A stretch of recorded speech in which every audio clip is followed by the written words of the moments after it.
নকশি পিঠা কীভাবে বানাতে হয় তো আপনারা এবার দেখে নিন।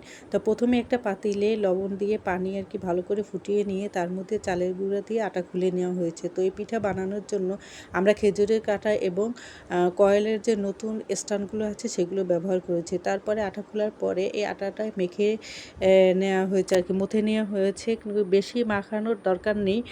তো তারপরে ছোট ছোট প্যারা করে আর কি, মাঝারি আকারে প্যারা করে তারপরে কলাপাতার উপরে তেল দিয়ে আলতো হাতে বেলে নিতে হবে, বেশি মোটাও না বেশি পাতলাও না। তারপরে যার যার ইচ্ছা মতো ডিজাইন করে নিতে হবে।